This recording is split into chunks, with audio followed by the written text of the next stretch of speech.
there is just nothing like the Challenge Cup Final. Today, Super League Raw announced our biggest competition ever. Regardless of which two teams will be playing, Super League Raw will be there with our members to celebrate an epic day of rugby league at the home of British sports. Join the Super League Raw family at the Challenge Cup Final on the 7th of June at Club Wembley. All members are automatically included as per their membership. But if you want your chance of being at Club Wembley on the 7th of June 2025, then get over to our website where tickets are just £2 to enter this prize draw. And perhaps the best news is that you will be supporting grassroots rugby league through Super League Raw in 2025. So don't hesitate. Buy your ticket now, support local rugby league, and maybe we will see you at the Challenge Cup Final in Club Wembley. Super League Raw, it just keeps getting better.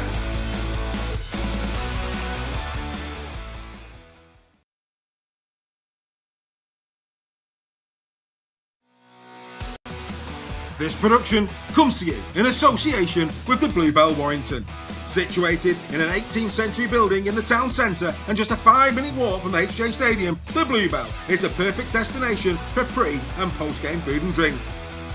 The 2024 Warrington Pub of the Year is now the official home of Super League Raw on Warrington Wolves match days for both home and away supporters. Super League Raw are delighted to have agreed a members-only area, allowing our community to come together to discuss rugby league pre- and post-match. So set your course to the Bluebell Warrington on match days and beyond. You are sure to be greeted with a warm welcome and a cold beer. Super League Raw and the Bluebell, the perfect partnership in enhancing your match day experience.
Well, good evening. To say it's stressful on this side of the camera, ladies and gentlemen, is an understatement, I have to say. But there you go. Welcome to Super League Raw Weekly on this Tuesday evening. Great to have your company. As always, in the building, Steph Sale, Joel, and of course, Reggie. Good evening, gentlemen. Are you well? Good evening, everyone. Well, sir. Good evening. Let's give, we've got a packed show for you, ladies and gentlemen. Loads to get through tonight. You're going to love this one. Good evening to Ryan Birch, Michael Sumner, Jamie Hallowell. Good evening, Jamie. Hope you're well. Carla Collier with us. Always good to see Carla. Stephen Eachus is with us as well. Of course, the Salford Red Devils feature heavily tonight. Matt Timms is with us as well. Like I say, plenty to get through. So, gentlemen, if I may, I'm just going to just crack on, and I will bring you in a moment. So let's just get Dave on the screen for a second. Right, okay. Ladies and gentlemen, big week ahead here at Super League Raw. Starting with this. on Thursday, the debut of the Captain's Run for Six Again and Team Talk members. Team Talk members and Six Again will get the Captain's Run this Thursday at 4 p.m. An outstanding show. It's going to be all the best build-up to the weekend's action, guaranteed. Make sure you catch us for that. Then, of course, back by popular demand, In the Sheds returns on Friday, starting with the Wigan Warriors Lee Leopards. That is not to be missed. That is on Friday. That's free for all, as always. Then it's the Final Whistle podcast. That also returns on Monday for you to listen to on the way to work. And members can watch that because, of course, we do pop that up on the membership on the exclusive content area. Then on Monday, we've got Round Unpacked. Six Again and Team Talk members again. We'll see that live 6 p.m. this Monday when we unpack the round, all the analysis, all the stats. If you're a member at Super League Raw, you're getting 7 days a week of content, ladies and gentlemen. You just can't beat it. The season has started. I'm excited. You should be excited. This is going to be a season like no other. You really want to be a Six Again or Team Talk member. 7 days of rugby league chat and merriment, and of course, with the community on a Wednesday night at the social club. So you just can't get anything better than this. This is the best community in rugby league. You may want to consider becoming a member. We will put the QR code back up in a moment. Now, we announced this last week. Members, it is finally here. I'll make that a bit bigger for you. Here we go. There you are. The code that you need for the Super League Raw Mini League this season. Members are playing for the prizes on the screen. I will go through them again in a minute. The PIN number, 9675. The Super League Raw PIN number is 9675. The password is RAW with a capital R at 2025. The members are playing for the first prize of a 2026 season ticket for their club up to the value of 300 quid. Second prize, their 2026 replica shirt. And third prize, a 2026 Super League Raw hoodie, courtesy of Super League Raw. 3 brilliant prizes up for grabs, but you've got to become a member to win those prizes. As per the membership, 1 team for 18 man, 2 teams for Six Again, and 3 for Team Talk members. Absolutely different class. 7 days of rugby league, and of course the new groups that work very like Facebook, they are also live. There you go. There's the QR code. Become a member. I'll bring the boys back, chaps. It just doesn't get much better, does it? No, no, it doesn't. I'm not used to that. It doesn't, though, does it? 7 days, 7 days of content. I mean, it really, we really are breaking new ground. Do that QR code, ladies and gentlemen. That's the QR code that you need. If you scan that, you'll go straight to our new website, www.superleagueraw.com. You'll get all the information that you need. Will we get new members during the show tonight? We have done every other week. It'd be great to have more members now. But yeah, Reggie, you were saying 7 days of content, mate, for the price of 1 latte per month. It's not bad, is it? It's not. I mean, nobody else gives you that. Just hello to John Kelly, a Salford fan who's watching us for the first time as well in the chat. But no, you're right, Dave. 7 nights a week. I'll be divorced by the time the season's over. Well, I certainly will be. But no, absolutely. Like I say, Steph, obviously, the new shows should bring something new. Captain's Run, looking forward to that on Thursday. Absolutely, yeah. We've although we've still been going in the off season, we've still been doing more than most. It's exciting to get back into it, and Super League Raw just keeps growing bigger and bigger, and the content that's being produced is amazing and well worth that membership. Nicola Burwood, evening guys, 4 kisses. Nicola, I think you're in the your photo was in the titles. If you want your photo in the titles when you go to the game every weekend, then send us your photos and you could appear on our titles. It's a community effort here at Super League Raw. We hope that you enjoy it. And Joel, coming on to that point about 7 days, mate, whilst others are scurrying around trying to make news here, there and everywhere and a bit of gossip, we're giving fresh, honest content every single day. Only things that are announced by the clubs that we talk about. And like I say, the membership, people can get as much or as little as they want, can't they? But well worth it. Absolutely. And especially if you've not had a chance or you've not done yet, please have a look at the website, superleagueraw.com. You've got to have a look because there is some fantastic reports there on the matches, all the breaking news, and it's a different style. It's not your boring old generic journalism that you're getting. It is fresh. It's brand new. You'll love it. Go and have a read. Absolutely. And do you know what? I'm pleased that you said that. I know, Steph, you've read a lot of them and you've been messaging me all week. The style of our reporting, the blogs that we're doing, the news reports we're doing, the thoroughness of these squad previews, you've been surprised by it, even though you wouldn't expect anything less by me. Absolutely, no. The content's fantastic, and it's very to the point. It gets quick reads, all full of interesting stats and obviously factual information, which is a must for any rugby league enthusiast. Absolutely. Exactly. Could have said it better myself. Good man. I'm looking forward to more Nixon reports as well. Mr. Nixon on there as well. They will be forthcoming, sir.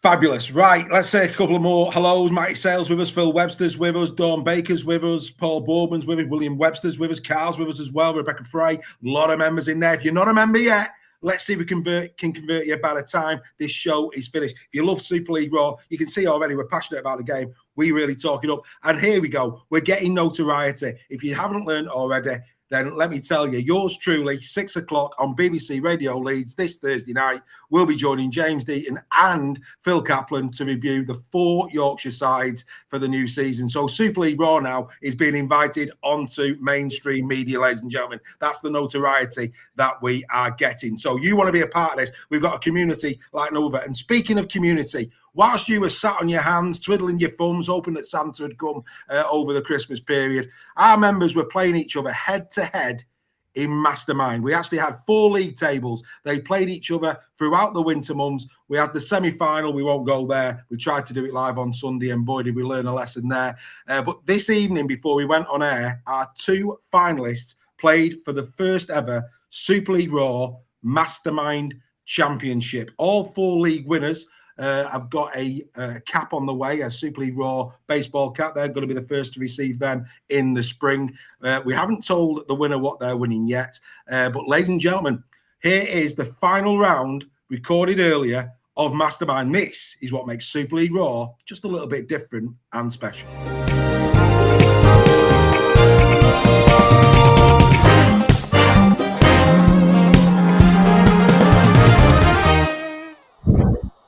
So welcome to round 2 of the Mastermind Final. We've just had round 1 off camera, and it's 1-1 going into the decisive round of the Mastermind 2024-2025 competition with the members of Super League Raw. Right, okay, Bazza has been going first, so Bazza will go first in round number 2. Bazza, your first question. Which Saints player made his debut for the club against the Castleford Tigers in a 60-4 win in round 11? Was it Noah Stevens, Harry Robertson, or Jake Burns, who made their debut for Saints against Cass?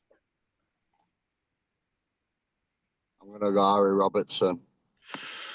It was Noah Stevens. Right, back to Dawn. Dawn, Adam Swift scored in 10 straight games for Huddersfield between round 3 of Super League to round 10, including 5 tries in the Challenge Cup between those rounds.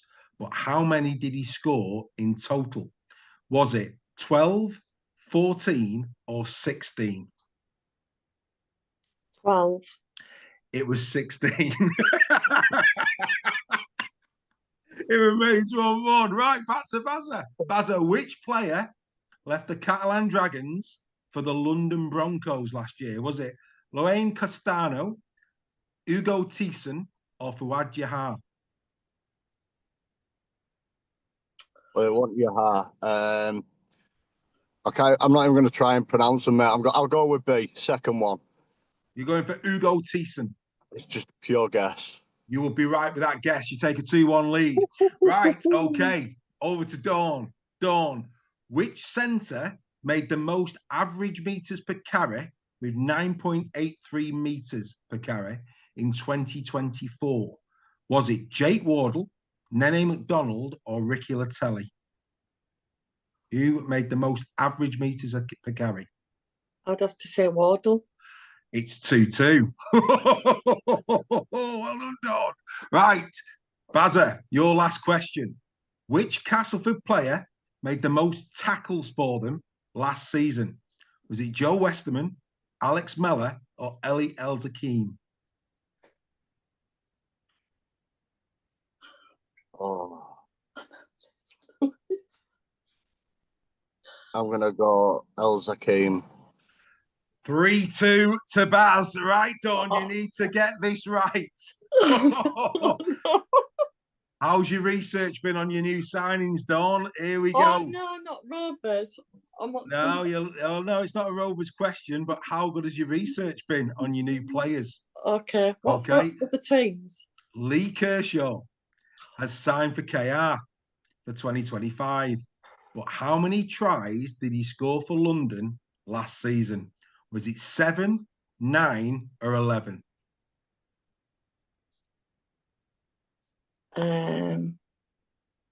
I'd say 11. No. That means that Bazza Kingston is the Mastermind champion of 2024-2025. The answer was 7. Bazza, many, many congratulations. Dawn, unlucky. Thanks, Dawn. I would say. It's been an absolute pleasure doing this with you over winter. And Dawn, of course, you'll be wearing proudly your baseball cap for winning your league when they come in the spring. On behalf of everybody who's watching, thanks for your efforts. And Bazza, you will get your badge on the app for the whole season as Mastermind champion, mate. Fantastic. Cheers, buddy. Cheers, No Dawn. Thank you. Well done, Dawn. Well done, kid.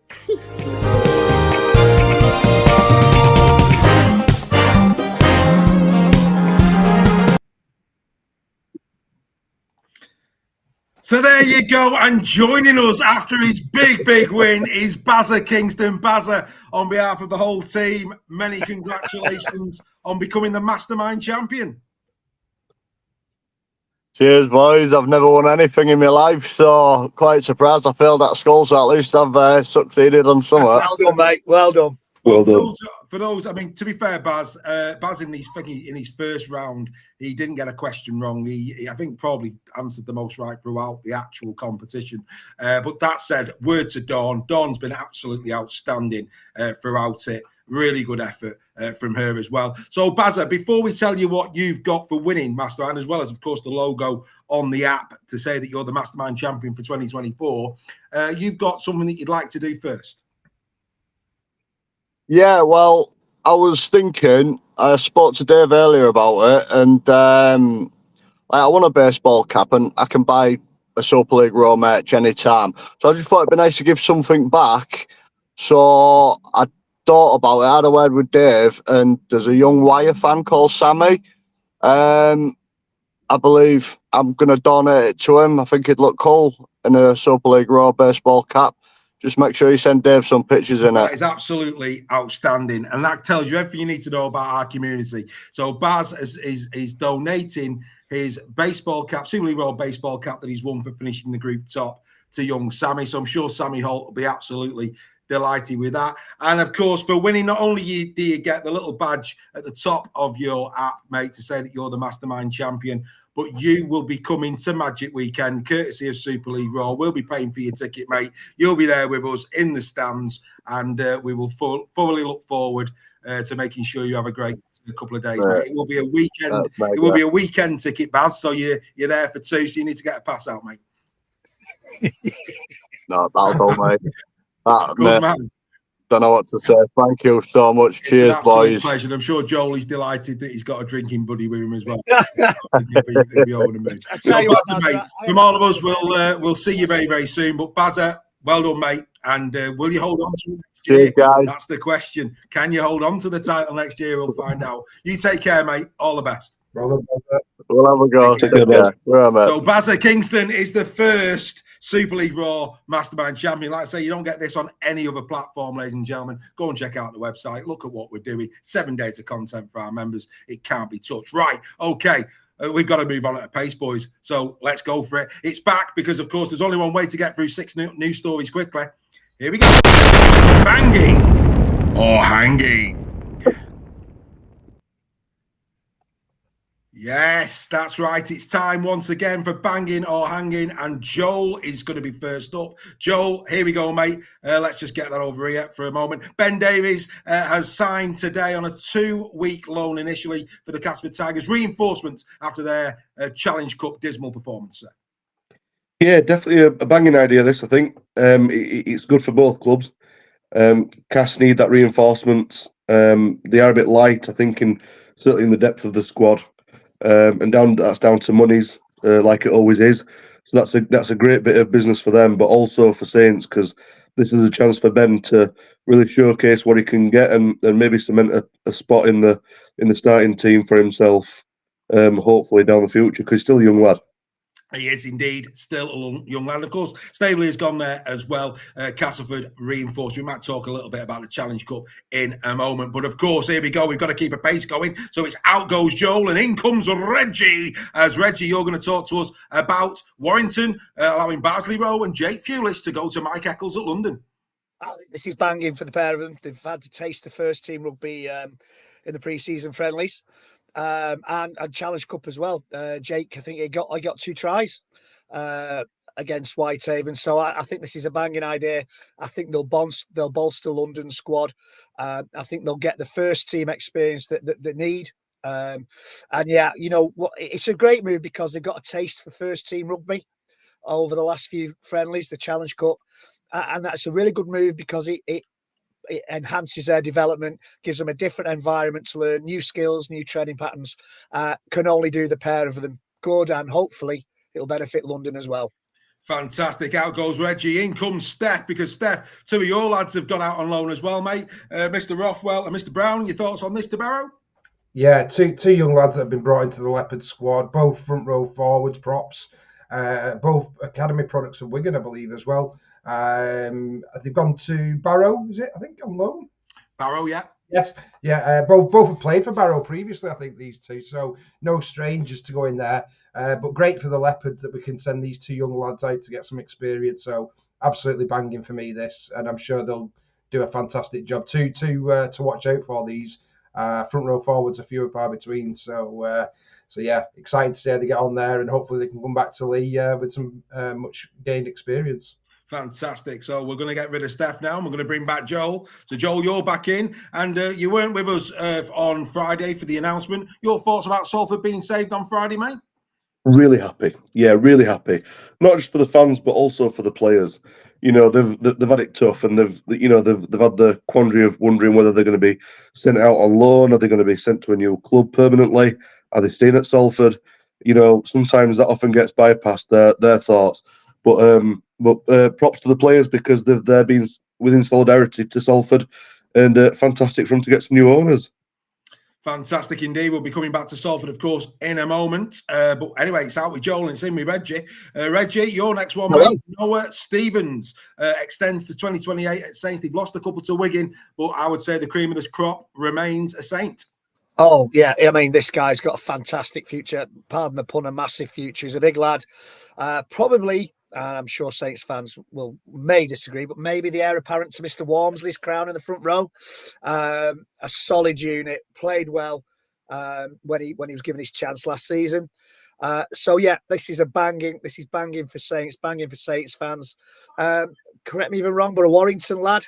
So, you know, where were the Warrington scouts when this guy was looking for a professional club? But yeah, fantastic deal for the kid, fantastic deal for Saints, and made up for him. Brilliant news. Great news. The man is beast mode in waiting. There's no doubt about that. As we say goodbye to Reg, and finally back in comes Steph on a topic that is very, very close to his heart. We talked about the new rules. For those of you who didn't see it, if you go to our opening show of the season back in whenever that was, in January, whenever it was, if you go to the first show of 2025, we did get into detail on the new sentencing guidelines. Of course, there's been 2 amendments, Steph, and you were calling for both of them. Over to you. Yeah, absolutely. So I really like the new disciplinary system. I just had a couple of gripes with it, and the points carrying over was probably the biggest one I had an issue with. So it's great that they've seen common sense, and there's one where they're half in the thing. Is it, Dave? What's the other one? Yeah. So basically, if a player gets, for example, so let's say the player got 4 points, got 4 points, and it took him into a ban or into a fine. Because they're at the point where they've been banned for games or they've received a fine, those 4 points will become 2. Yeah. So actually, once you serve a ban or you get a fine, whatever you scored in that game is halved. Of course, if you get 1, unlucky, but that tips you over the edge. But I think that's another positive move. It is, and it's great that the RFL have listened and they brought a new system in, and rather than just saying no, that's what we're doing, They've actually listened to feedback, obviously from, I'm presuming from coaches, not us mere pundits and mortals. But no, it's great that they've listened on this one. It's as banging as Joel's new internet. It's as banging as Joel's new internet. There, you heard it first. Outstanding stuff. Well done, boys. Outstanding. Let's bring the lads back. That's a really, really quick way of getting through the main news stories. This year we've got that much content on Super League Raw Weekly. We're going to have to go at some pace. What I want to do before we move on to the next part of the show, let's talk Challenge Cup for a moment. Let's give massive congratulations to the Batley Bulldogs, Featherstone Rovers, Widnes Vikings, Oldham and Bradford, the non-Super League sides that got through. I want to pay special tribute to the North Wales Crusaders, who really gave Widnes a proper game. If you haven't seen that game, if you go on our blog or our news reports on our website, we actually have the full game as a link on there that you can go and watch. It's a brilliant game of rugby. Let's not forget North Wales are a League One, Widnes a Championship. And Greg, Widnes come to the Warrington Wolves a couple of weeks ago and beat Warrington in a pre-season. Yeah. So I think that goes to show, one, that Widnes just need to, not take it that for granted and keep pushing on, but also how well North Wales Crusaders played. I think all credit to North Wales Crusaders. I don't think Widnes maybe expected it to be as fierce a competition as it was on the day. They played. Let's not take it away from Widnes. They played really, really well to beat Warrington, but they had some really good forwards in the pack. But yeah, credit to North Wales Crusaders. They didn't let Widnes settle at any point during the game. And a top round performance. But I know people might not believe this. I'm glad to see Widnes doing well, to be honest. I think they're one of those teams that I think we need in Super League Widnes, and I'm glad. Even though I'm a Warrington fan, I'm glad to see Widnes doing well. Let's hope they get us in the next round of the Challenge Cup. That'd be a great tie. Absolutely. I see Phil Webster not happy about accidental head collisions need to be moving off bands. I sort of get that. But at the moment, Rome isn't built in a day. I think those two things that have been announced have gone really well. Good evening, Stage. Bennett Craig Forth as well is with us this evening. We'll keep giving you your shout outs. And of course, let's not forget, because Steph will tell me off, if you're on YouTube, you're not a member, or you are a member and you want to have your comment in the chat tonight read out, no question about it, then use super chats, and that guarantees you it. Now I'm going to go to Joe, because Joe, you saw firsthand the Bradford Bulls against Huddersfield in pre-season. We all said that was the game that we felt could mean one of the Super League clubs bowing out. I mean, first of all, your thoughts on that game and how well Bradford played? It was incredible. You wasn't watching a Super League side versus a Championship side. You was watching two really good. Well, you was watching one very good team, and one that came back. It was a really good game. I really enjoyed it. Bradford showed a lot of class in that, and heart. And we all know, don't we? We've been in them games, and I certainly have been a Huddersfield fan, where you've been ahead a little bit, and then someone's come back and they're coming back with vengeance with a few tries in the last 10-15 minutes, and you're thinking, this is getting a bit scary. But Bradford held on. They didn't capitulate. They did what they needed to do, and they came out on top. But well done. Yeah, I don't know what. Look, throw Joel a bone. Last week I got told off for interrupting Joel, and then Phil decides in his wisdom to put a quality gag in the chat saying that Steph looks like somebody off Silent Witness, and we all start giggling while Joel's talking. I mean, come on, give Joel a chance. Leave that until we're talking, and we can handle it. You know what I'm saying? But anyway, Dawn Kirkby here, and she raises a good point. I want to stay on Bradford Casper, but I think Dawn made a great point in the chat. Well done to Westall. Hope they get donations from those who got free into the game. Absolutely. Come on. The game needs money. We know that. You saw at the start of this show our Challenge Cup competition, and of course we're going to be supporting Grassroots Rugby League. Come on, guys! If you got into that game on the weekend, please donate to Westall. Yeah, definitely. Big or clever getting into a rugby stadium free of charge. Not these days, anyway. Back in the day under the turnstiles, But anyway, that's another story. I've never done anything like that, Dave. Hypocritical going out there. I'm sure most people did. But anyway, Steph, I'm going to come to you next, because obviously In fact, I'll tell you what I want you to do. We actually trial. So Super League Raw members get the app and they get groups. And what we do is we have a watch along live. So for those people who aren't at the game, we produce a match watch along live. And we gave it a trial run against Castleford and Bradford, Steph. Why don't you explain to people what that's all about and what we can do now in terms of the technology to enhance people's viewing pleasure with the community whilst they're watching the telly? Yeah, well, one of the first things we brought in when we brought the memberships out was a WhatsApp group for members to join. And one of the most popular times that the WhatsApp group would be most active was during games. So if the people commenting, was it a try, no try, red card, yellow card, it caused a lot of debate. And obviously, it was the whole point of the membership is for everyone to interact together and form new friendships, etc. So, as part of the leaving WhatsApp behind and going to the new app and website, we've now got this fantastic thing called Groups, which is very similar to Facebook. But what it enables us to do is create a group specifically for each game.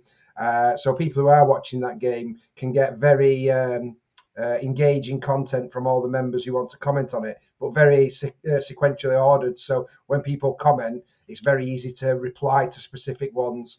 So yeah, it's a brilliant new feature that we've introduced. One of many new things that are coming as part of the apps. But I think that one of the most engaging parts of it is that we can actually do real-time posts as well. So we can do a survey based on what members think in terms of what decisions have been made, man of the matches, all that kind of good stuff. So highly engaging. We have had a few teething issues, but those seem to have been ironed out now, and everyone seems to be engaging in it really well. So anybody who wants to come on board with that, I highly encourage it. It's a really good way to watch the rugby together in the best community there is. Looking forward to the Wigan League game on Thursday. And as you say, match of the man of the match polls, try, no try polls. It's going to be absolutely wonderful. For those of you out there as well, obviously we've got the Prediction League on for non-members on the website, and of course members through the group apps as well. You'll be a part of the Prediction League this year. It really is going to be great. And also for members, please be careful when you've set up on the website. When you go over to the app, there is a little icon that says log in. Do not create a new login details for yourself. Just go to log in, put the same email and password that you use for the website, and you're straight in. A few members have had a couple of issues because what they've done is they've gone and it's not very well laid out, because right in front of you, continue with your email. So you click on that and you think happy days. It's right at the top. It says log in. Use that, log in. Follow the tutorial that's on YouTube. Get yourself the Super League Raw icon on your home screen, and it'll save it and you're straight in going forward. So watch the tutorial, but don't make that error when you go onto the app for the first time. Log in. Don't get it's not Blackpool Illuminations where the bright lights of email. I'll just put my email in there. No, log in and then do it. Please do that. Right. Okay. Matt Timms there being our salesperson for us. Thank you very much indeed, Matt. Great to have your company tonight. Hello, Debbie Asti's in the chat, another member. 7 people have done the QR code. We got member 140 earlier today. We've had 141 during the show. Welcome to Super League Raw, Andy Bevan. He is now a 6 again member. Many congratulations. Welcome to the best community that there is. Can we get to 150 tonight? Let's set a target. Can we get another 9 tonight? We've had 7 do the QR code already, and of course the podcast goes out tomorrow, so that'll be very interesting indeed. Right, Greg, back to Bradford Castleford. What would have really have worried me, I've done a piece on Castleford today. It's on the website in terms of their previewing their season. What would have worried me if it was Danny Maguire, one, of course, he's lost his first 2 season games. But what worried me was in that first half, Bradford run harder, faster, played the conditions better. Yes, Castleford very nearly got it back, but that first half performance for me was very poor. Yeah, I think somebody just commented in the chat. They played like a Brian Noble team, direct, hard, no nonsense, straightforward rugby league, no frills in that first half. They played the conditions very well. Like I think I said last week, nobody wants to go to Odsal in February. Now, not many people want to go to Odsal in July, never mind February, but it's a hard place to go and get a win. And yeah, you know what? Bradford totally deserved that win, and I think the final scoreline flatters Castleford. I think Bradford were tiring towards the end from what I've seen of it. Castleford took advantage of that, and I think it would have been an injustice if they'd have and I'm in no way being disrespectful to Casford fans here, but I think it would have been injustice if they'd have snatched a draw at the end and saying it's golden point, because Bradford, as you say, in that first half especially, hard, direct, no nonsense. Absolutely, Casford had very little to answer to it. So, I've got my first prediction right. I said that Bradford would beat Castleford. I can now retire until the end of the season a happy man. Well, there you can see Debbie, talking about Sam Wood's apology. I tell you what surprised me as well. I put this in my piece. Joel, last year I waxed lyrical over the left edge attack of Castleford Tigers with Innes Senior and Sam Wood. That combination, especially when Mello was at second row. I know he was in and out of centre and second row because of injuries, especially when Sam Wood, of course, went out the side with his injury. But when those three were together in those early rounds, that left edge of Castleford looked like it had something about it. I was really surprised that Wood was put to the right-hand side against Bradford, obviously. I don't quite understand why you would break something that, for me, certainly wasn't broken. Whether that was just for one game, I don't know. But that really I surprised Joe. Well, let's hope it is just for the one game, because, like you said, it was there, and no disrespect at all, it was their strike side. It's where they were going to get any tries from for the season. I think sometimes, it's good to change things up, but why change something when the team hasn't necessarily got that much better, if at all better? So, it's a bit concerning if that's going to be the case for round one, because if it is, it's going to be a bit of a sketchy one. However, hopefully it is for one game only, and we'll see that combination happen again, because they are a good combo. Well, we'll come back to that, of course. Castleford going up against Hull KR this weekend. Wow. It's all I'd say, but we're going to get into predictions in a bit. Mike Irving there saying he thought that 50% of Super League teams would struggle against Bradford. I don't know about that, Mike. I really don't, if I'm being honest with you, mate. Of course, everything's about opinions. And as I proved today on our Facebook page, when I'm wrong, I'll say I'm wrong. But I mean, look, Super League are full, the full-time athletes, and at times it looked like they were running in treacle. And the Bradford lads with Speedy Gonzalez, the conditions are the same for both sides. I just think it was a really poor. And I think when you consider the second half performance from Castleford, that it's an internal thing for me. They just wasn't up for that game at the start, and unfortunately, they left it too late. But hey ho, that's life. Let's see how they get on for the rest of the season, as they say. But great to see everybody in the chat. I say it's a big show, this one tonight. So we're going to move on. And I was delighted today. Friend of the show, Paul Rowley, agreed to do a fight. Just dropped him a line. Said any chance we could have a 5 to 10 minutes together. And he said, absolutely. And me and Paul had a quick 5 to 10 minutes chat. Lots have happened, of course, at the Salford Red Devils in the past week. I'm sure we've got quite a few Salford Red Devils fans that have tuned in, because Paul quite happily did a little promo for me as well. God bless him for that. So, ladies and gentlemen, let's now listen to Paul Rowley. So here we go. Fantastic to have, once again, friend of the show, Paul Rowley with us from Salford Red Devils. Paul will do a weekly with us down the line, but as you can imagine, at the moment, he's been going through a lot of late. So Paul has quite kindly agreed to just come on and give a few messages out to the Super League Raw fans, who, of course, have shown Salford a lot of love and support through the last couple of months. Paul, thanks for coming on, mate. Right. First and foremost, I always ask this: how are you? Because you have probably gone right the way through the ringer in the last couple of months.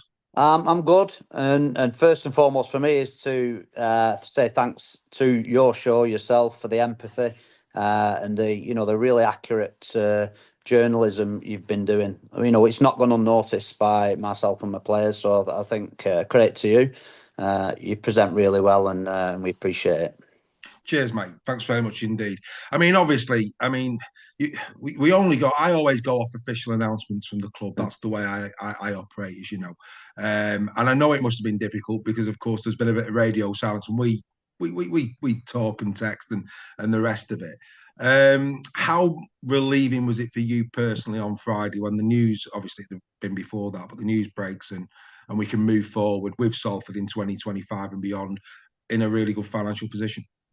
I've had a grasp that there's been a finish line to it all for months and months, but it kept getting moved, that finish line, so it felt like a never-ending thing. And and obviously then the risk of losing players, but not players for me. And I've stated somewhere else, I don't mind building a team from scratch. It's never bothered me before. But building relationships that you've really grown over the last few years is difficult and upsetting, and it would have been a difficult one. So just to have the lads and the group stick together, regardless of what happens on the field, win, lose or draw. I always ask my players to be consistent off the field with one another and with myself. Be honest both ways, and I've got that at our club and our group of players and staff, a remarkable set of people. So to have a relief that we can just kick on together, and it's fantastic.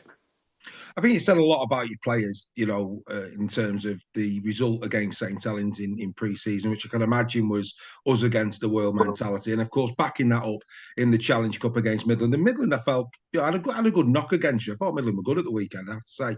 But, to come through those 2 games with 2 wins must feel good.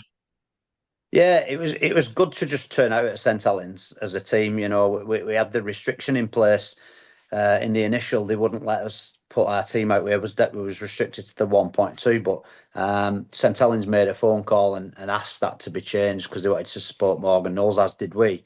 And we were all or nothing. We all went on, none of us went. It was as simple as that. So for us all to go and just pull on the shirt and walk out at St Helens was a victory in itself for us. The result didn't really have much significance for me personally. I just was proud to walk out together with that group after a winter where people have we've had a lot of support from a lot of quarters, but there's been a little bit in there as well that maybe wanted to profit from some vulnerable positions that we found ourselves in. So it was a credit to the lads. We've got a great captain in Callum, and we've got some great leaders, vice captain Sneed and Ryan, but the whole group, I've got to say, has been absolutely fantastic, staff and players, and they're a credit to themselves, credit to the club, and I'm made up for them. But I'm made up for the long-suffering Salford fans as well that have probably been privy to very limited information, which has been a real sense of frustration, I would have thought, for them.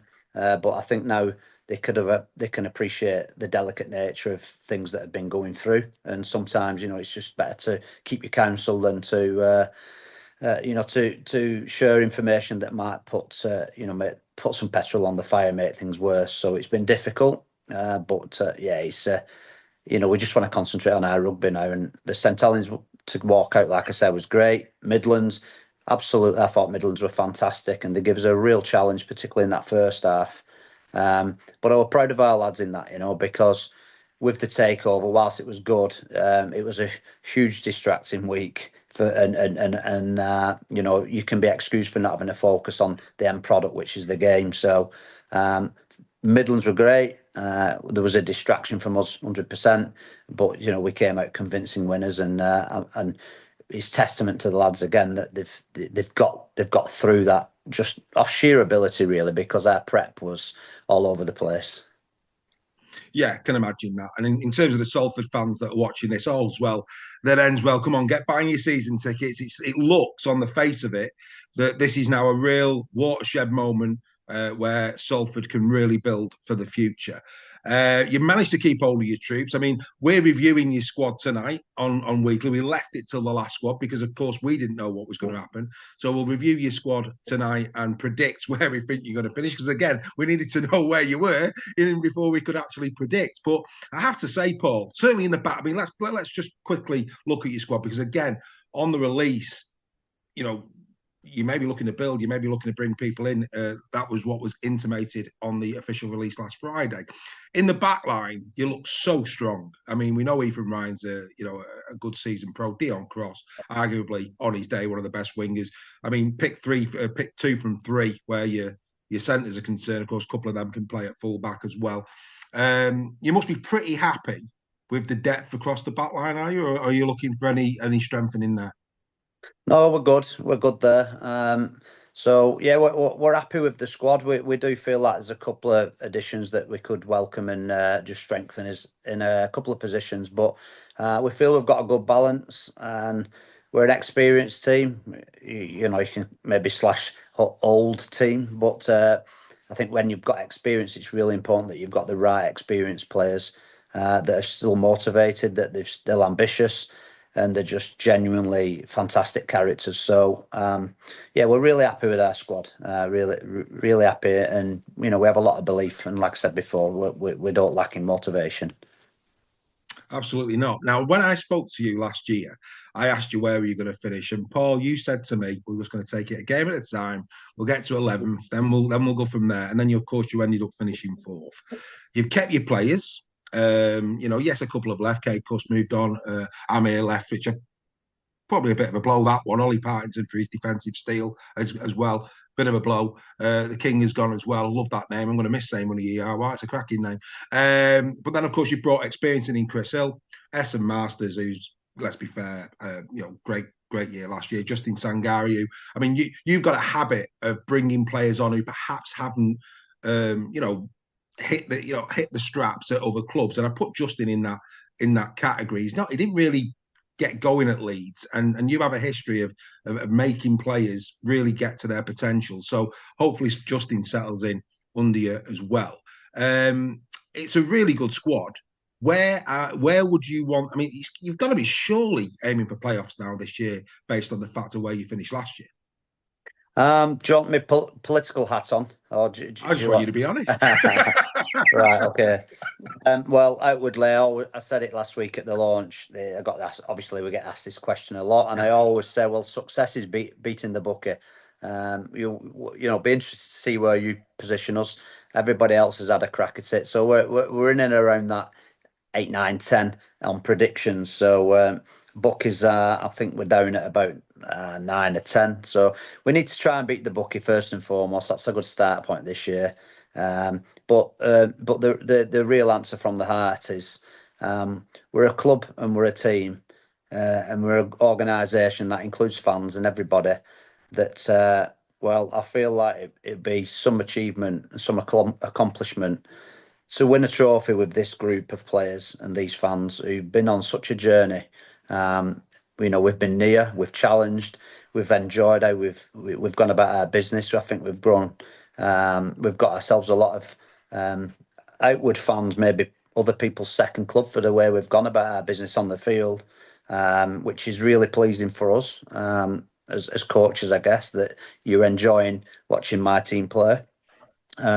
So the short answer to that is, do we want to win a trophy? Don't care which one it is, but we want to win a trophy. Everybody does. So we're absolutely no different. But I just feel with this group and at this time, it would be very, very special and rewarding to our supporters. Well, let's be fair, it has been a challenge. I mean, is it written in the stars, Paul? Is it written in the stars after all what's happened over the winter? I mean, I'm going to say it. Challenge Cup would probably be the one that I'd say everybody's got a shot at the Challenge Cup. League Leaders Shield might be a step too far for you, mate, I think, over a season. But then, you know, if you're in the melting pot in the playoffs again in Knockout Rugby League, who's to say? But in closing, really appreciate you coming on tonight. I want to ask you a question now, which I haven't teed you up for, but I'd be really interested to know. You always back yourself. Every time we've ever spoke, you know, you do back yourself, and rightly so. What have you learned about Paul Rowley in the last 3 or 4 months that you weren't aware of, having gone through what you've gone through with the team over the last 4 months? Probably, I knew I was resilient. I think we have to be anybody in this game. But how calm and I can remain, and this is experience. Absolute experience. So you get this with experience, and you know, under some tough moments and pressure times, just the ability to remain in control of my emotions, really, and I've had to be. So that might be an hard lesson that I've learned, and so, however, I do feel that's been there, and I've felt in control, and you know what, I think. Look, you know, you've just asked me that, so I'm looking and whilst I'm answering it, I'm trying to analyse why I would say that, and probably one of the additional reasons why I would say that is because I'm surrounded by people I trust, and so I'm blessed. Simple answer. Well, hopefully you continue to be blessed. I'm looking forward to bumping into you over the course of the season, Paul. On behalf of everybody here at Super League Raw, a massive thank you for giving us this exclusive, and go well on Saturday against Saints, and we'll see you as the season unfolds. Paul Rowley, thanks very much. So there you go. I thought that was a fair play to Paul, top fella, came on. Yeah, you can tell he's relieved, boys, can't you? Just a bit, yeah. I thought that was an excellent interview, Dave. Well done. I thought he was very honest as well. Yeah. I think that the bit about him being surrounded by people he trusts is that's something you need at top level sport. You need to be able to trust the people around you. And I thought that was a great interview. So well done, mate. Well done. Cheers. No, fully enjoyed it. And we're going to be doing a feature at Salford this year. Paul's going to be having us down at Salford, and of course we would expect to be lining up a few in-convo guests as well. He's assured me that he will be plugging away in the dressing room to get on in convo with Super League Raw, which is very, very kind of him. Joel, obviously you won't know Paul as well as Steph does, but he speaks well, doesn't he? He does. One thing about Paul is he always reminds me of what you'd see like in a synchronized swimmer. You know, might be going mental underneath water, but above he looks so calm and composed. And you know, I'm sure he is like that. The swan, that, mate. That's the swan, that, Joel. Hey, no. I'll give it you. I'll give it you. Yeah. No, I'll stick back. I'm right with what I'm saying. What I'm saying. We know. And he's very composed. Yeah, very calm.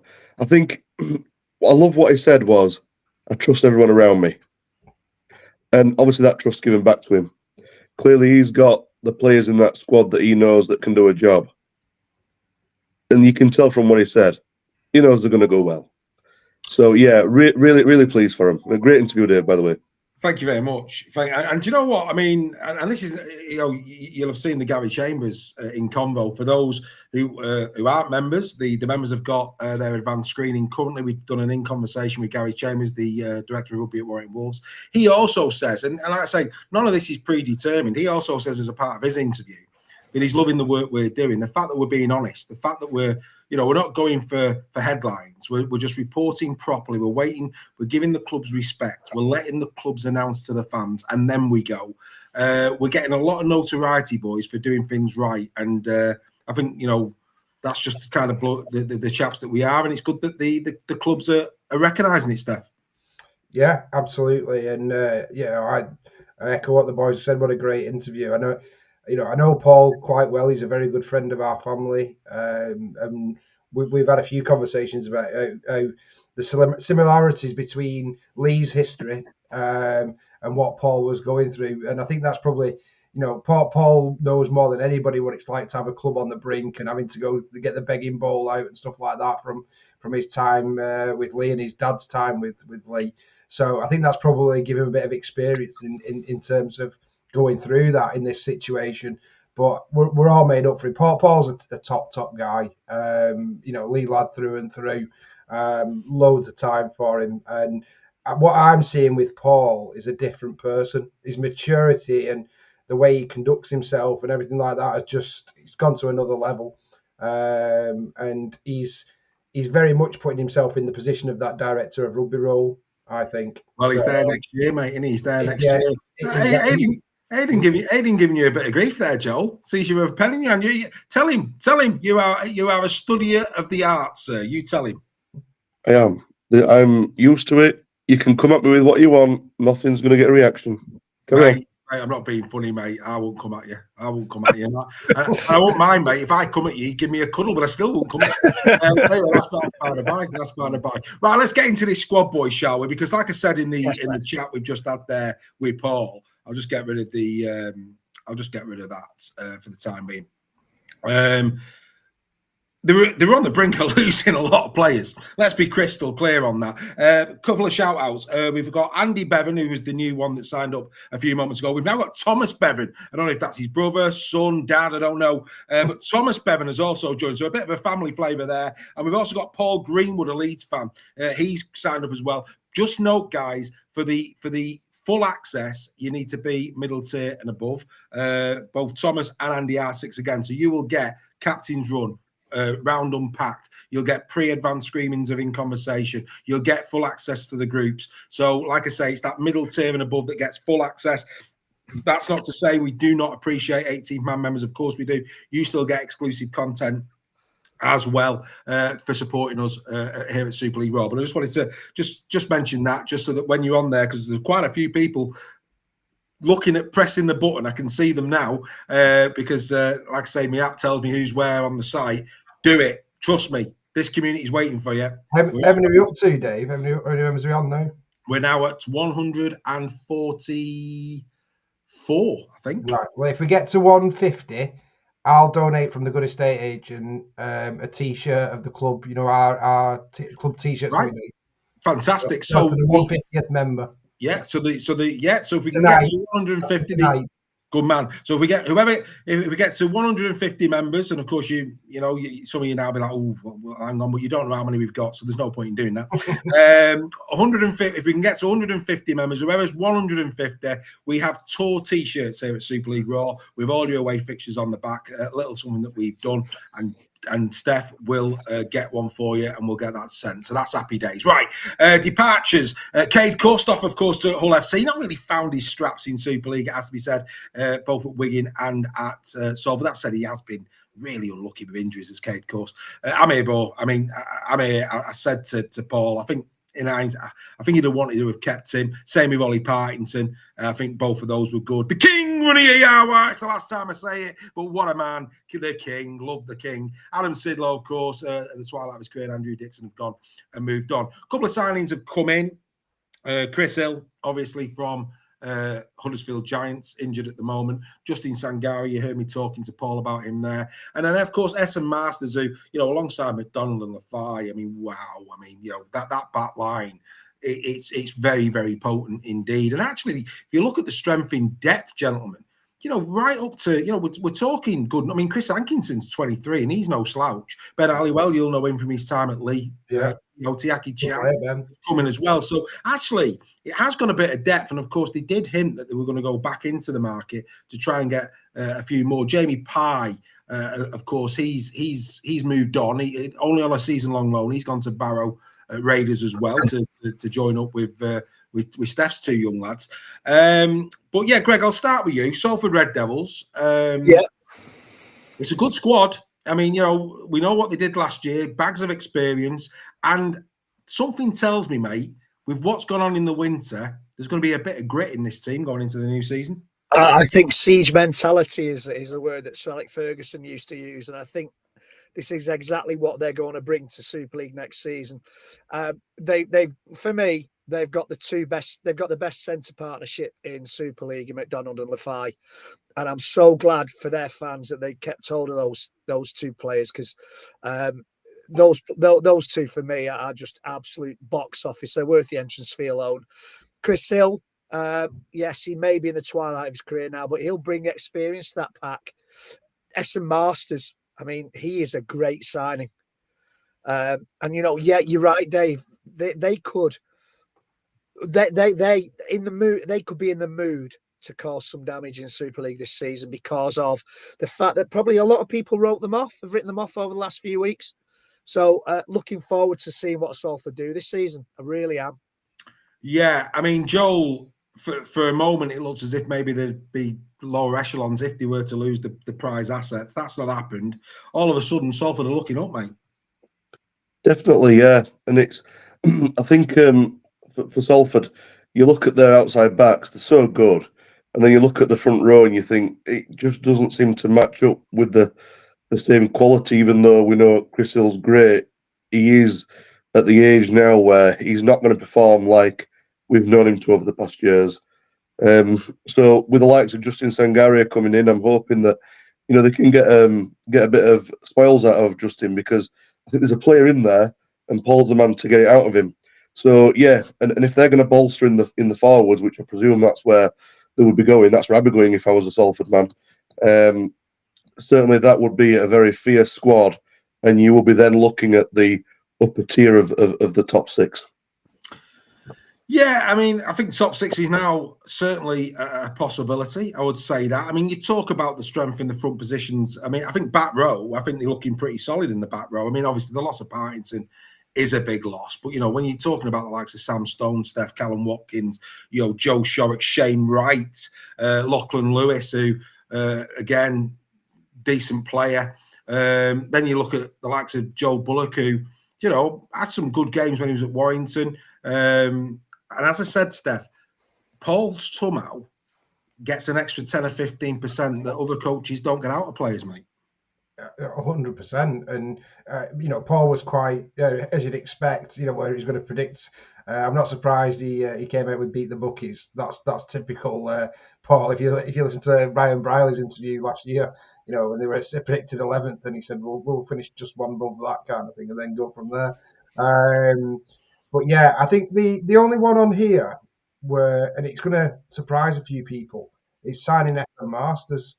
I think that's a big mistake for Salford. And the reason why it's a mistake is nothing to do with Evan Masters. Evan Masters is a quality centre. One I would love at Leigh, but they've got two quality centres. They've got Nene McDonald and Tim Lafai. So where are they going to fit him in? And you're bringing him in on big money. Evan Masters won't, I know Huddersfield wanted to keep him. So Salford would have to pay him a decent wedge. And I think they should have used that money potentially, like we said, in a front rower, someone like that, because it's also a quota player as well. So from a tactical point of view, not that I'm a coach, but Paul will probably rubbish what I'm saying, but I would have used that salary cap and quota on reinforcing my pack when I've got to, like Reggie said, best centres in Super League partnership. So they don't need another centre. The thing is though, mate, and do you know what? I don't disagree in what you're saying. They're absolutely, to be able to pick two from them three. I mean, how many Super League clubs would give the back teeth for that? But Tim Lafai, age, getting a bit, Nene McDonald. We know Ryan Briley last year had some spells out through suspension and through injury. We know McDonald can play fullback. I actually think, I disagree to it. I'm going to respectfully disagree, as we do on Super League Raw. Mm-hmm. I think it's an inspired signing in the fact that when you look across 27 rounds of Super League, things are going to happen in that back line naturally. Suspensions, injuries. And I think to have that quality where, I mean, whoever's not starting's on the bench. I mean, of those three anyway. Mm-hmm. But I think when trouble comes, we had the conversation about Leigh in your halves. When trouble comes in the halves at Leigh, where did he go?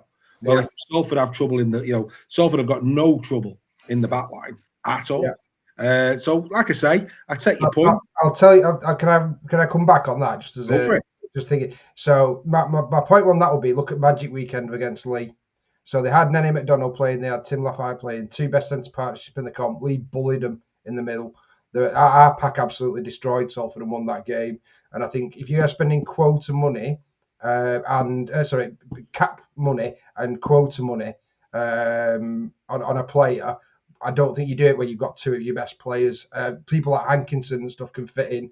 The only way I see that working and keeping all those three happy as well, which is the other thing, is maybe moving Nene McDonald to the wing and playing him outside Masters, which is an option. If they do that, then it's inspired. So it's all about that, and that's why I'm not a coach, and I'm sure Paul will get the best out of it and tell me why I'm wrong. and Greg, that is an option, of course, to play McDonald on the wing, Masters in its centre. In terms of what we do know about this squad, is they're well under cap. So they can now go out and prize some good talent in those forward positions to the club. But they can do it. It depends who's available as well, Dave, at this late stage. We're less than 2 days away from, we are 2 days away from the start of the season.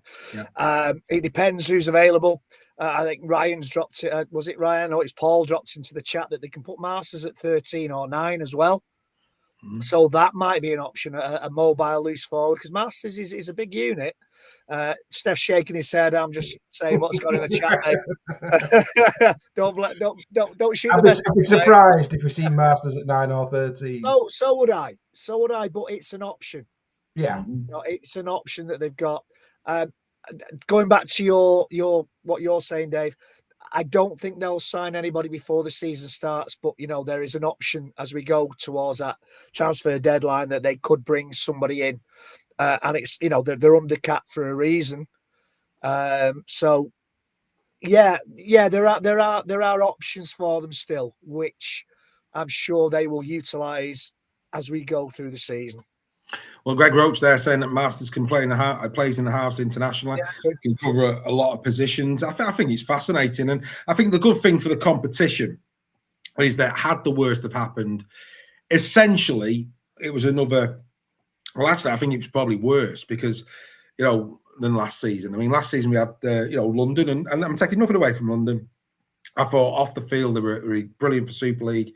They started to get a bit of traction on the stands. They played some lovely rugby league and could have easily picked up a few more points.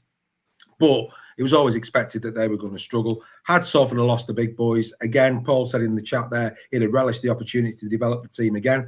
But it would have been a difficult season, you feel, for the Salford Red Devils. We've talked about Castleford. We think that Castleford might be in for a tough ride. So I think, for me, it's great for the competition that Salford have come through this, that they have retained the talent, because it can only be beneficial for the game this season. Right. Yeah, definitely. Right, I'm going to go around the panel. I'm going to start with Joel because he's found his way at the bottom, and I don't like Joel at the bottom. So I'm going to start with Joel. Joel, who's got there? Who in this squad has got a point to prove in 2025? I think it has to be Justin Sangari. He's pretty underwhelming at Leeds, unfortunately, and I do like him. If he can't make it in the Salford side, I fear for his Super League career after that, because Salford and Paul Rowley are the club and person to get the best out of him, out of any of the coaches in the league.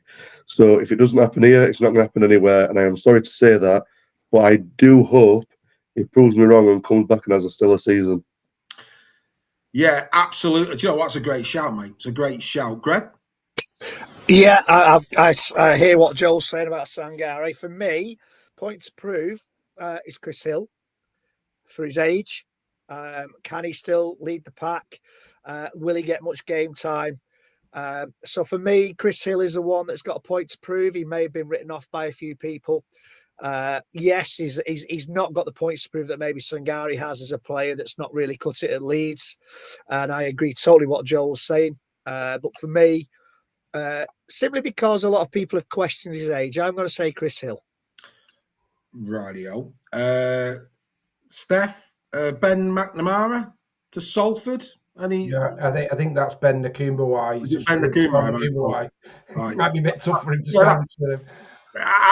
Do you know what? I think if I may, I'm going to, because I want to ask you your point to prove. I actually think had the worst happened at Salford, yes, I think they're in the market now. For no disrespect to Ben, I think they're in the market for a bigger hitter. Would you agree? Yeah. Yeah, I'd have thought so. Right, point to prove, Steph. I'm going to go Ryan Briley. I think he's. We've seen Ryan can light up the rugby league pitch. His pace and backup play is absolutely outstanding. But at times last season, whether it's through injury or just through performance, he was replaced at fullback by Chris Hankinson. So for me, I think Ryan has got the potential, especially in this squad with that back line. They're going to be making plenty of breaks. He could have a very, very good season, and I know he's very close with Paul and stuff like that as well. So I'm expecting a big season for him this year. I think he will be disappointed to lose his starting place a few times last season. So I think him nailing down that number one shirt, I think he's got the most to prove and the most potential as well to improve, because he's a very good player. He's got genuine competition. Steve Eachus there in the chat. He's all of a sudden quite buoyant, thinking that they're going to have a good season now, Salford. Right. My point to prove, very similar to what Joel was saying in terms of Justin Sangari. Tiaki Chan, I would say. Another very similar to Sangari. He didn't really do had troubles at Catalan, not really made a mark at Wigan. He's now at Salford. Again, in the same vein as Sangari, sooner or later, Chan has got to start producing, or like you say, he's just going to be, dare I say it, on a monopoly board of rugby league. Right, okay. Exciting. Do you know what, Dave? Going back to that point that you and Joel made, Cool. Paul Rowley's the perfect coach to turn these players around. He's done it in the past.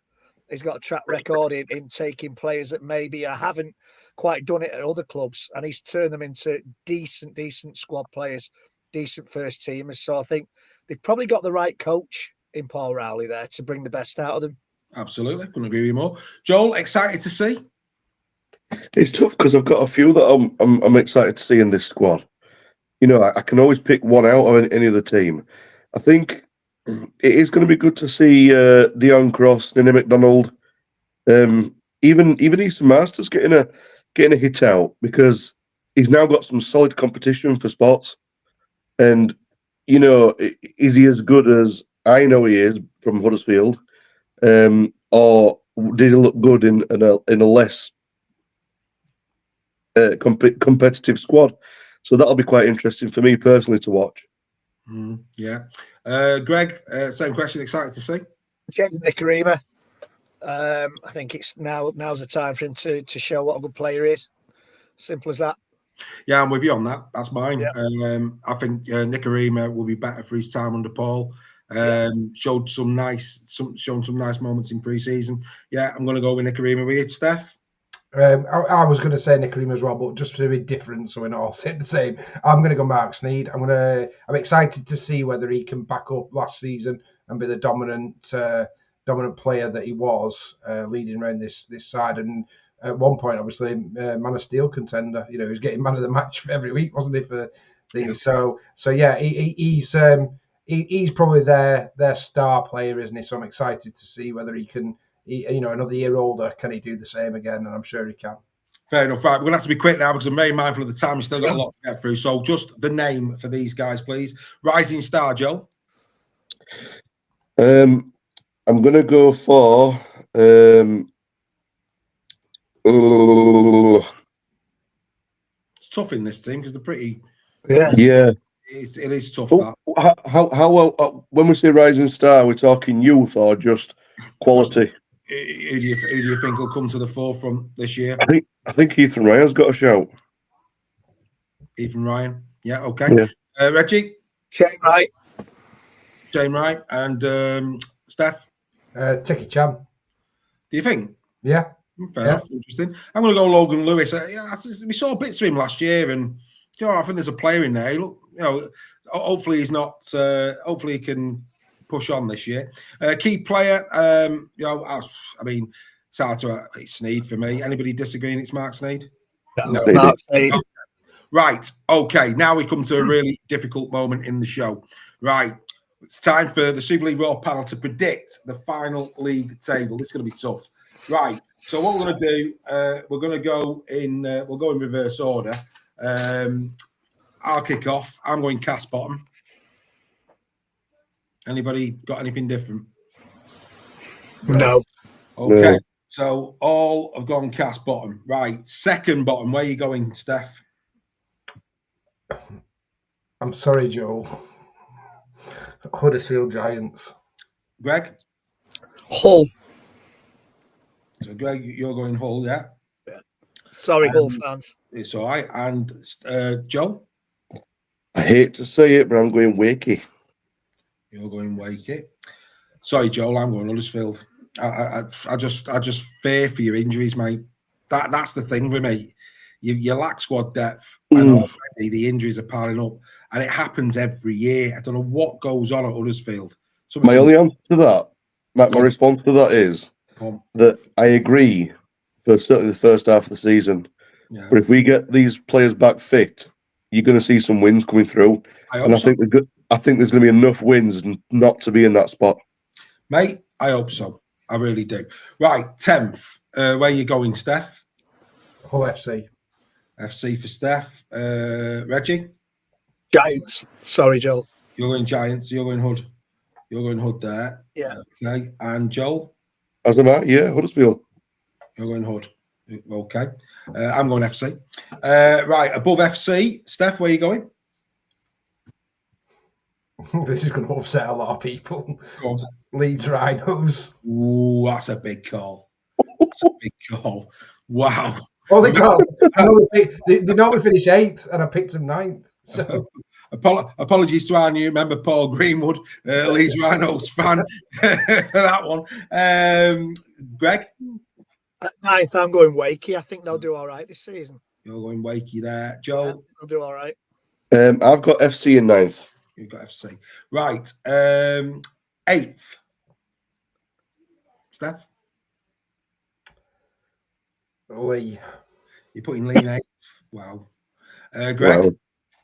Well, there's no truth to the rumour that they are changing their name officially to Leeds 8th, but I'm going Leeds. Sorry, Leeds fans. And Joe? I mean, Red, you're going for the same for everything. Yeah, I've got Leeds as well. Most people have, to be fair. I've got Leeds at 8th. I have to have. So Leeds are 8th. It's the law. 7th. Wakefield. Just miss out on playoffs, but we're very close. That's bold. That's bold putting Wakey that high. Wow. That's interesting. Greg? Sorry, Steph. I'm going Lee 7th. You're in Lee 7th. I think you'll miss out. I put him 9th. Joe? No, I don't know if this is controversial, but I've got Saints. 7th. Yeah.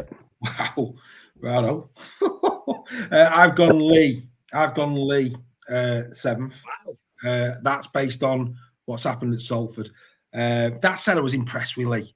Yeah. There's not much between these two. It's one of these two that are going to get 6th. But yeah, I've just gone Salford because they. Do you know what, Dave? When you asked me to predict this, I put 2 teams, one at 1st, one at 12th, and it was a toss up where the others. Yeah, no, it is hard. It is that middle quadrant this year is hard. It really is. Right, 6th. Steph. Saints. You're going Saints. Greg. Salford and Joel. Just before I say who I've got 6th, the reason why I've put Saints there isn't because I don't think they'll go well. I think the clubs who I've got in the top 6 are just that good that it just sneaks them out. So I have got Lee in 6th. I think they're going to make the playoffs. You've got Lee in. So hang on. Who have you got? We're doing 7th, aren't we? No, we've done 7th. Okay. We're doing 6th. We're doing 6th. Yeah. Lee at 6th. I've got Salford 6th based on what's happened in the last week. Right, 5th, Steph. Catalan. Cats. Greg. I'm going Saints because it went under the radar last year, but they had a lot of injuries. I think that apparently, I don't know. It was never mentioned, so I don't know. I'm going Saints because they can't do as bad as they did last year. And if they start off as bad this year, they will have a new coach. So I think either way that they will finish top 6. I think 5th. I don't think they're good enough to break into the top 4 because of how other teams are strengthened. But I think Saints, they showed last season that when they got their players back, the last few weeks of the season, they were a good team and they almost did it. So, yeah, I'm going Saints at 5th. Joel? Matt and Stephen are going to be very happy about this. I've got Salford. I've got Saints there. Right, 4th. Steph? Salford. Wow, they'll stay where they were last year. Greg? Me, Catalan. Cats. And Joel? I've also got Catalan. I've gone Catalan. I think they've got a hell of a side. And I know Halifax, and I think someone in the chat said, let's not forget how well Halifax played defensively against Catalan at the weekend. But you put them on a dry track, they're going to eat up some points. They are. They really are. So, and let's not forget who was missing. Yeah, that's a big difference that's about to walk in. Right, 3rd, Steph. Wigan 3rd. Wow. Greg. I can't speak. What are you going with, Greg? Warrington. You're going the Wire. And Joel? Yeah, Warrington. Yeah, I've gone Wire. I've left them there. 2nd, Steph. Warrington. Wire. Okay. Greg? This was a difficult one. Hull KR. KR, they stay second. Joel? Wigan. Wigan. I too have gone Wigan. I think KR, with the addition of Reece Martin and the squad over a 27 round, if they can maintain the form of last year, Reece Martin's kicking gets them the league leaders shield. I'm not saying they'll win the grand final, but I think, but for me, that's where I see it. So by process of elimination, Steph, you're going KR. Greg, you're going Wigan. Bradford. Wigan. Joel, you're going KR.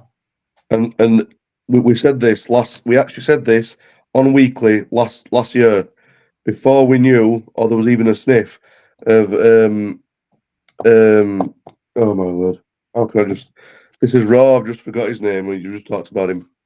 Who's this? For who? My word. Reece Martin. No, you're Reece Martin, thank you. Oh, Reece Martin, we said this on Weekly, we said if he goes to KR will win the top of the league. And it's happened. So that is the missing link. And seeing him in the pre-seasons, I've seen enough to think that, yeah, this guy's got it.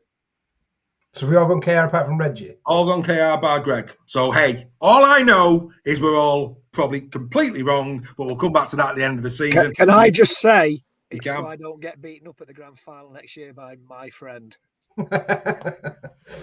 Yeah, you went Wigan. Is that the only reason you went Wigan? You don't Yeah, I'm terrified. No, enough. I went Wigan because I know exactly what you're saying about Reece Martin going to Hull KR, and you know, and it was a thought. It was the top six was a real conundrum for me.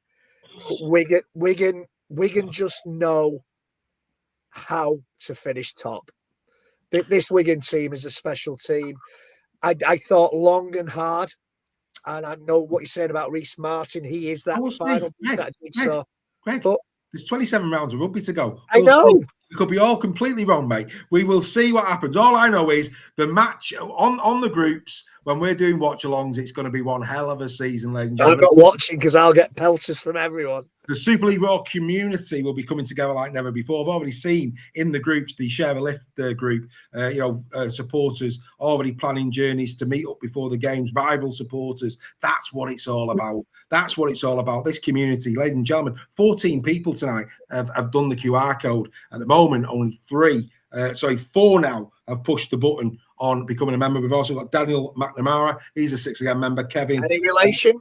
Who knows? And we've also got Kev as well, who's become a member. So anyway, we're 4 in. Remember what Steph said? You can get a free tour t-shirt for whoever gets 150. So there's still a chance. Make sure you press that button. And trust me, what we've got coming, 7 days of rugby league live content. Oh, it's going to be outstanding.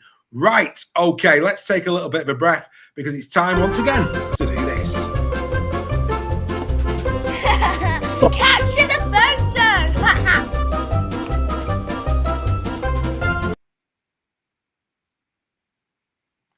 There you go, my little girl, yet again doing her daddy proud. It is time to caption the photo. Let's get into a couple of them. So for those who are listening on the podcast, we've got Sam and Tom Burgess and Brian Carney in hysterics at the Co-op Live event. Andrew Robertson, shout out to you first of all, but the memo said to wear work attire. That's very, very good. I like that. I like that a lot.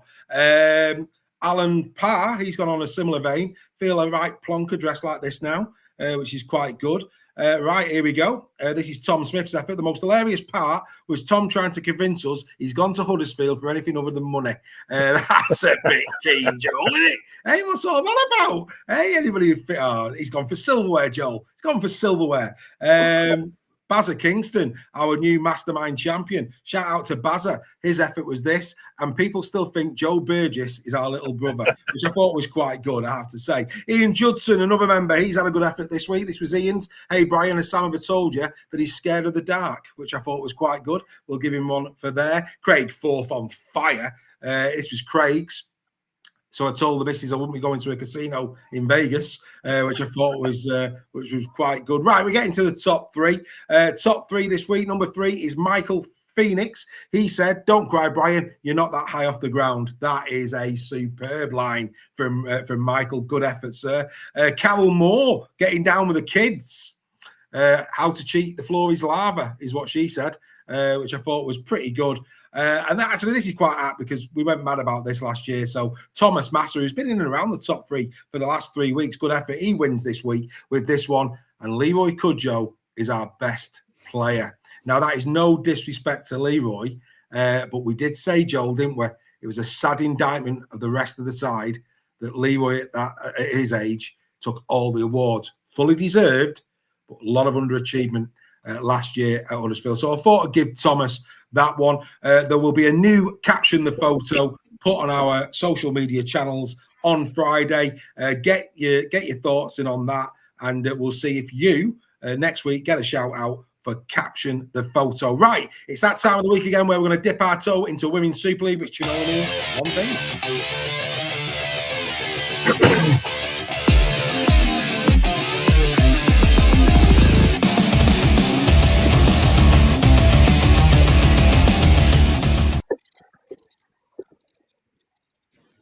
So there he is, Mr. Nixon. Over to you, sir. Over to you, sir. Look at that. I've even come dressed for the part tonight. So, so the England squad has been announced this week to face the Gillaroos in Vegas. There are some familiar faces in there.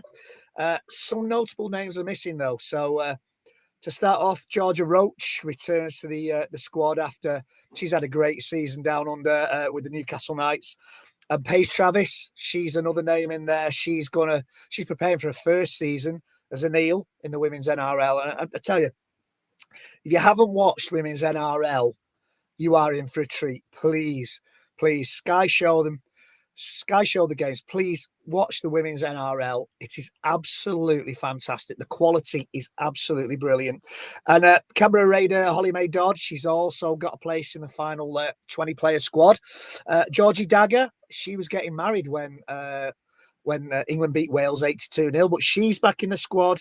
And they've also brought in Tamsin Renouf and York prop Yasmin Bell, who absolutely ripped it up in the playoffs at the end of that season. Was outstanding in the semi-final, the final for York. Amelia Brown is out.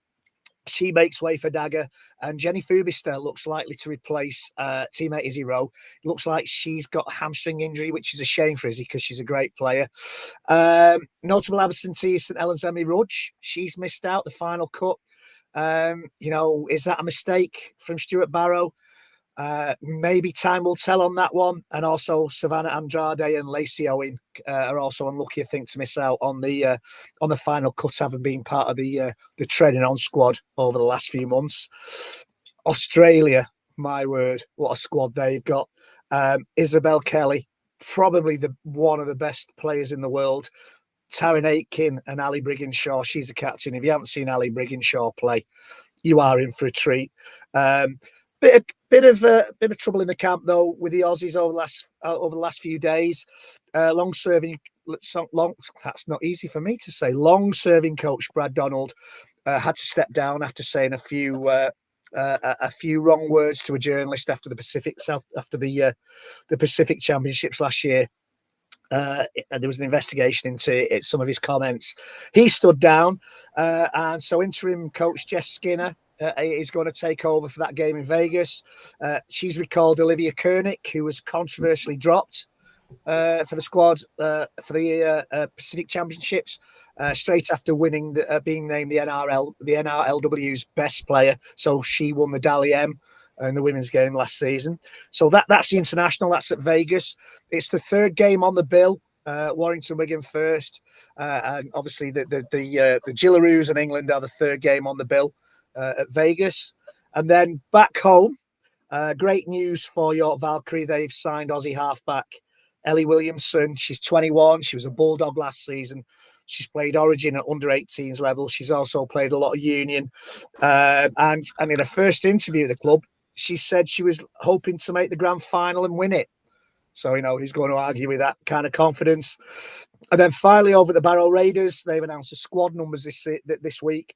New captain Emily Sturziker, keeping the number 11 shirt.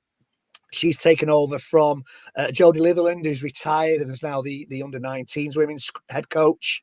And Beth Pattinson, who left the club to have her second child, is now back in the squad and has taken over the number 7 shirt again, which she'll wear next season. So there you go. That's the Nixon Report for this week. Hope you enjoyed it.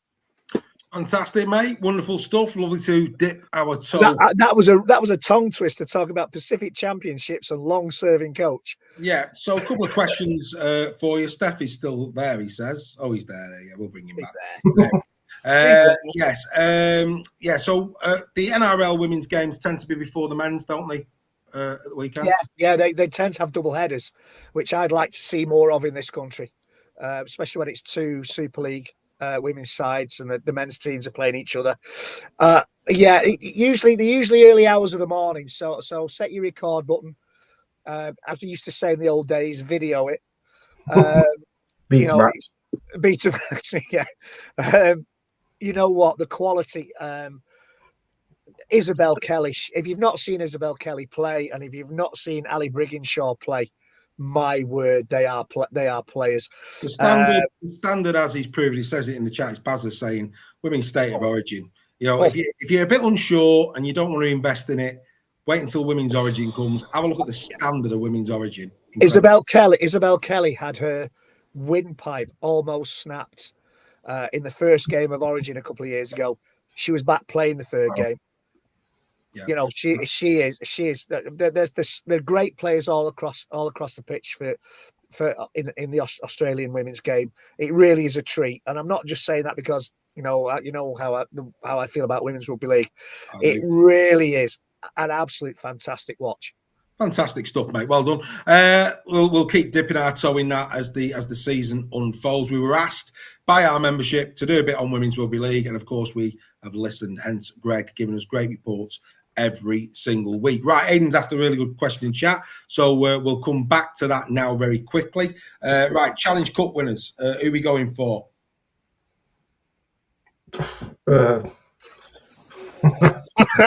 Next. I'm going to go for OKR. OKR. You're going KR. They'll go one better, yeah? Yeah. Right. My youngest is convinced Warrington are going to win the Challenge Cup this year. Right. So I'm going to put the kiss of death on them and say Warrington. You're going Wyatt. Okay. Joel? I am stuck between KR and Salford. I can't say exactly who, because I think that could be the final. And if it is, it'd be a brilliant final. On the day, you'd imagine KR would win it, but as we know, anything's possible with Salford. So I'm going to say either Salford or KR. No, which one? Salford. Thank you. Very good. I'm going to go Catalan. Not a surprise of you. No, not at all, Dave. I think because it's going to be played in the summer months, to get favourable draw with the quality they've signed, they could do it. Right. Let's go grand final. Steph? Warrington. You on wire? Okay, Greg? Wigan. You're going Wigan. Joel? I'm also going Warrington. Oh, no. I'm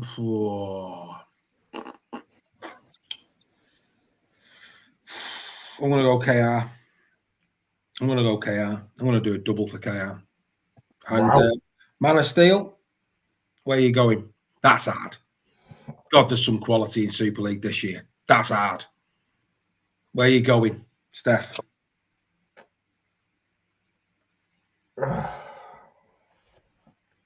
I need to think. If you want, I'll answer it. Go on. I think it'd be a miss to say Luke Keary. You're going Keary? That's what I was toying with. I think he's going to get a lot of points. He's going to get a lot of man of matches, isn't he? You know, he's going to be a standout in that. Yeah, I'm going to go with Joel Keary. Keary. Greg? Matt Duffy. Big. That's big. I'm going to go French. I think French, if he stays fit, I'm going to go French. Bit boring, but there you go. But Declan, he's going David Armstrong. So well done. Aidan Simpson, I don't know what you're having there, mate, but good luck to that one. Jake Connor. A pint to that, please. It's a good effort on your part. There you go. So there you go, Aidan. All done and dusted. We've done that. Right, okay, look. Now, we've already told you, ladies and gentlemen, the members have got a brand new show starting this Thursday at 4 p.m.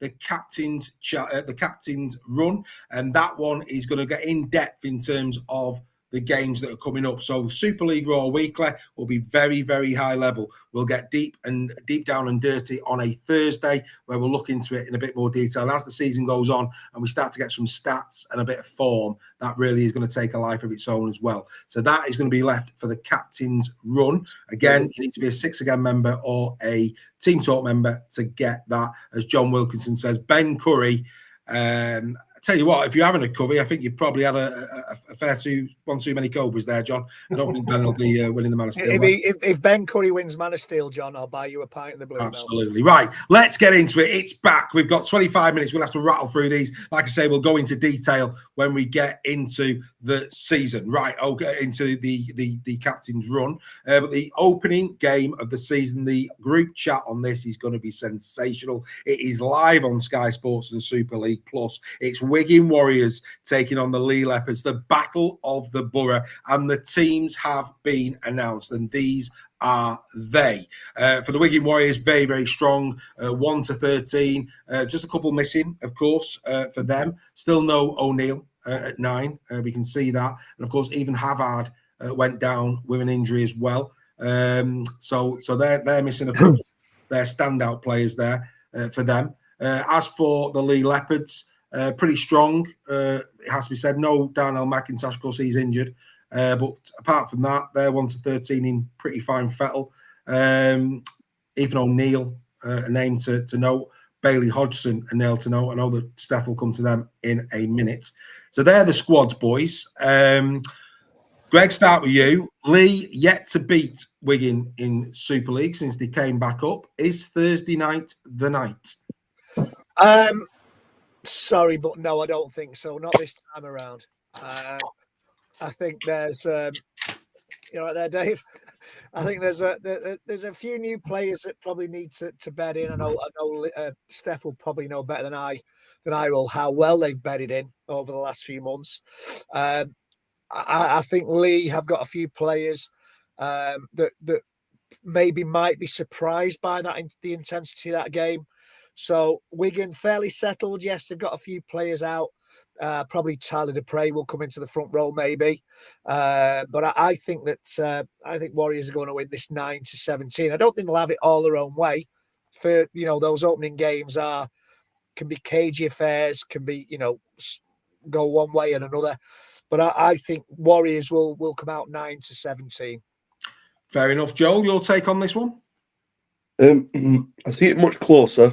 Because being round 1, anything at all can happen. And Lee is certainly looking a little bit stronger than what I initially thought when the squads were first announced of who was going where. I have got a Wigan 1 to 8, but it wouldn't surprise me if Lee, could get the victory. But I have gone Wigan 1 to 8. I've gone Wigan 1 to 8 for Joel. Before we bring in Steph, let's bring everybody up to speed with other people that are playing on this year. Earl Crabtree, of course, our new guest predictor. Of course, we used Gary Schofield last year. Gary's retired. We wish him well. Earl Crabtree has agreed to do it this year. Wigan 1 to 8 is where he's gone. Non-members, they've been on our website, and over 200 plus as we stand, and it's still rising. Have casted their votes. That's outstanding. So thanks very much for that. They've gone Wigan 9 to 17. Members have gone Wigan 9 to 17 as well. Steph, can you boys do it? I think it might just be a bit too early for this league team. The reason being, Josh Charnley, Edwin Npape, and Robbie Mulhern have had no pre-season whatsoever, and we don't even know if. We've seen with Adrian, he names players that potentially aren't even going to play. Whether that's to try and throw the Wigan team off, I don't know. Whether they're going to be fit or not, but I think them not having a pre-season is going to be a big impact on some key players. Them. But what I would say is watch out for Andrew Badrock and Bailey Hodgson in that league team. I think both of those two have had fantastic pre-seasons for Lee, both the Warrington game and also at Workington as well. Two young lads to watch out for, really, really good talents. But I just think because Wigan are still, it's the same team from last season. So even if some of those haven't had as much of a pre-season, I think they're still going to be able to do a job. So I've gone Wigan 9-17. But what I will say is over 20,000 sold already. Looks like it's going to be a record opening Super League round. So fantastic effort from Wigan and League fans. Is this becoming the new big derby? Well, it's certainly up there, and I think and the game needs them. And for 20,000 plus to be there, what an atmosphere that's going to be. I'm really looking forward to this. I am going Wigan 9-17 for all the reasons Steph's just said. Yes, players may or may not be in, but if they are, how fit will they be? Wigan's team looks pretty strong there. I think we're going to come out very, very strong indeed. But it'll be interesting once they're both fully fit later down the track, is what I would say. Right, let's move on to this one. Wow, just simply wow, is all I will say. For the interests of time, oh dear me. Well, I'll say Earl Crabtree's gone KR 9-17. In fact, actually, before we do that, it'd be amiss of me not to just go back to the previous game, just to give a couple of shout outs. Mark Hill, he's gone Wigan 1-8. Nicola Burtonwood's gone Lee 1-8. Good on you, Nick. That's it. You get behind your side. Good effort. Yeah, Paul Fail, he's saying that the likes of Armstrong will need a couple of weeks to bed in. I get that point. Aidan Simpson, Wigan 9-17. Paul's gone Wigan 1-8. A lot of love for Wigan in the chat. Not many loving Lee on this occasion, albeit Bazza Kingston is showing some love for Lee, saying 1-8. We'll have to wait and see. Right, okay. Just for the interest of time, because I'm very, very conscious of the time, or spoiler alert, because the lads send me theirs before the show, just so that I'm aware of what they're going to say. Earl Crabtree's gone KR 9-17, but to a man, we've all gone KR 18 plus. Sorry, Castleford fans, but your pre-season's been pretty horrid, and you're coming up against the side that, quite frankly, as well, I put at home as well. What's that, mate? At home as well. At home as well. And let's be fair, it'll be a cauldron. I mean, that place is going to be bouncing on Friday. 9,500 members as well. They've got over today. Yeah, bouncing, mate. So whilst things off the field again continue to play Castleford as well. If you haven't read my article on the Castleford Tigers, then it's really good reading before you go off sound to sleep this evening. But we'll move on, like I say, in the interest of time. We will talk about that more in the captain's run, but I'm very mindful of the time. Right, we move on to the second game on Friday, which is, of course, the Catalan Dragons taking on Hull FC. Greg, will start with you. Catalan against FC, where are you going and why? I can't see any other result than a Dragons win. And I think Dragons 18 plus, it'll be a statement win for Dragons this. So yeah, I'm going Dragons 18 plus. 18 plus for Reggie. Joel? I've got Catalans 9-17. I think Hull put up a fight. They've got a bit of confidence behind them now with the new players they've got in. They really believe in the team. So yeah, not a blowout, but yeah, 9-17. I've gone 9-17 as well. Steph? I've gone Catalan 18 plus on this one. It's really interesting. Played on a Friday night at 8 o'clock. That's not normal for Catalan. Normally it's a Saturday at about thingy. So this will be actually in French time at 9 o'clock kickoff, I believe. Yeah, so that'll be a factor for the Hull FC players playing that late at night as well. Absolutely. Earl has gone Catalan 1-8. It's an interesting one from Earl Crabtree. Non-members, they've gone Catalan 9-17. Members have gone Catalan 9-17. I am going Catalan Dragons 9-17. I think that's everybody, isn't it? That's everybody. Yeah. Okay. So we're all seeing that a win for Catalan. Right, now we come to an interesting game. Leeds Rhino taking on Wakefield Trinity Saturday at 3, again on Sky Sports and on Super League Plus. Joel, I'll start with you on this one. This is an intriguing game, isn't it? It is, and because it's such a, once it's a derby, but because it's so close and nearby, we're going to have a lot of support coming from Wakefield, I reckon, to Leeds. So even though it is at Headingley, I do only see it being a 1-8 to Leeds, and that's been on home form. But Wake are going to be right up for this, and they're going to want to show intent from the start. Fair enough. Where are we going to go next, Steph? Well, I can let Joel know they've sold 1,500 tickets already, Wakefield, for this one. So that away end's going to be very vociferous. I've gone Wakefield 1-8. I think they're going to come in with a bang and maybe shock a few people on this one. You've gone 1-8 to Wakey, Greg. Yeah, this is a difficult one to predict. Leeds are either going to win it by a landslide or Trinity are going to squeak it. Home game for Leeds, as usual, first game of the season. Just joking. Yeah, Leeds will be up for this. Wakey are up for this. Leeds have got the South Stand behind them. The band will be banging away. They'll be all marching home together to a 1-8 defeat by Trinity, I think. There's a shock in every round. Mate, this is the one that I can see is the shock. Trinity's got a great record against Leeds. I always say this. Let's not forget, in the season that was 2023, it was Leeds Rhinos that Wakey beat at Wakey. Yeah, so, I think, there's always a shock in round one, and I think this is the one. Fair enough. Earl's gone Leeds 1-8. The non-members have gone Leeds 9-17. The members have gone Leeds 9-17. I'm going Leeds 1-8. I think home advantage just might get them home. I'm going to be very interested to see where Jake Connor plays and how well he plays in this one, because I think it'll be a decent barometer for his season. So we'll see how that one goes. Right, we then move on to this. This is on the Beeb. It's also on Sky Plus and on Sky. So, opportunity knocks here for people who haven't got Sky or Super League Plus to see the Saints against Salford. We saw Salford beat Saints, of course, in pre-season. Not that we can read much into it, but of course we also must remember that Salford beat Saints last season. I think it was round 15 at the Totally Wicked Stadium. That wonderful little out the back door offload from Tim Lafay to Dion Cross. I think Tim Lafay is the man.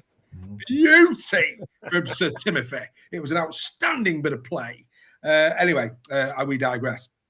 Completely new season, completely new sides. Right, we'll start with Steph this time. Steph, St. Helens against Salford, mate. Where are you going? Well, last season, the Salford Reds are Rising won at St. Helens for the first time in 40 plus years. Yeah. And like the buses, I think it's going to come round twice. I'm going to go Salford 1-8. There's a man who knows a bus stop in Wigan. Anyway, it's a bit keen now on a Thursday night, isn't it? Greg, over to you. Remember, I picked you to win the grand final. I know, sweet. I know. You also we got no chance then, Steph. He's also taking me to Huddersfield on Sunday. Anyway, that's another story. Right, Greg, go on, mate. Yeah, St. Salford. Well, do you know what? I did have a prediction, but I'm going to alter it slightly. Okay, go on. I did initially think that Saints would win this quite comfortably because I think they've got some players back that might have had an injury last season, and I was thinking Saints 18 plus, but I'm going to change that to Saints 9-17. Fair enough. I think the off the field stuff that's been going on will kind of take its toll on Salford towards the end of the game. So it's not going to be the blowout I originally thought it would be. And I think Salford will give a great account of themselves, but I think they're going to win 9-17. So I'm changing my prediction. Okay, Joel. This could be the game of the round, and I think Saints are going to really give it to Salford, and I think Salford are going to really give it to Saints. I think because of what's happened, they're going to rise, and I think we might just see a Salford sneaking this 1-8. 1-8 for Joel. Earl Crabtree's gone Salford 1-8. The non-members on the website. Remember, on the website every Sunday the predictions will go live. You've gone Saints 1-8 non-members. The members in the groups, in the group chats, they have gone Salford 1-8. So a lot of love for Salford. I'm going Saints 1-8 in that one. I think they'll just scrape it. I don't know why, just do. But there you go. Right. So that's that one. And then finally, we'll be there. Can't wait for this one. For nothing more than I spend some time with my old mucker Joel in his hometown. Huddersfield, of course, welcoming Warrington Wolves to the John Smith Stadium. This time we'll start with yourself, Steph. Go on. Oh, sorry. It's Greg in here. Greg? Me? Oh, sorry. I thought you were going to Steph. Go on. I think this will be closer than a lot of people think. I'm going Wire 9-17. 9-17, the Wire. Joel? If I could go Wire 40 plus, I would, but I can't, so I'm going to say Wire 18 plus. Well, Aiden Simpson's gone the same way down there as well. Sorry for the shout-outs, guys. We're very mindful of time. We've had a packed show tonight with Paul and Mastermind. You'll get more shout-outs next week, but I'm sure you'll forgive us. A lot of love for Warrington in the chat. Craig, Phil, Mark Smith, they're all going Wire in the chat. Steph? Yeah, we were there for this fixture last year. Unfortunately, I think Huddersfield are probably a little bit worse than they were at this stage last year, just because of the injuries and stuff like that. Yeah. So I can't see anything other than convincing Wire victory in this one. But I'm sure we'll have a good day anyway, no matter what. Sure we will. We'll have a great day. Wire 9-17 for Earl Crabtree. Non-members 18 plus for the Wire. Members 18 plus, and I am going Wire 18 plus as well in this one. Unbelievable stuff. Now we're going to need to speak to some of the members because I was just thinking, how on earth are we going to be recording the Final Whistle podcast on Sunday? So we're going to need a member to volunteer to host the Final Whistle podcast on Sunday. I think there'll be a couple of contenders for that. Get in touch. We'll send you the link and what you need to do. And you'll be flying solo this week, so that's going to be an opportunity for some of the members, I think, because I don't think we'll be in a fit state, boys, quite frankly. But that's another story. Right, okay. Before we go, it's time for this. Are you sick and tired of winning your bets every week? Want to contribute to the bookies' Christmas party? The bets to ignore when predicting the score. Ladies and gentlemen, it's time for Bet Steph.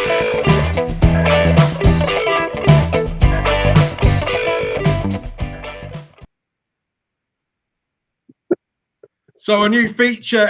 This is the one thing. It was like listening to Kanye West. I know, it's the one thing that we didn't do before the show. So I do apologise. We were up against it. I do apologise, my mate Steph, but I'm going to go and find it for you. It's in here somewhere.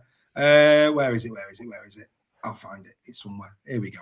But yeah, new feature for this year. Bet Steph. Like you said there, the man to ignore when predicting a score. Mr. Sale is the man to do. I'm just trying to find it. Where is it?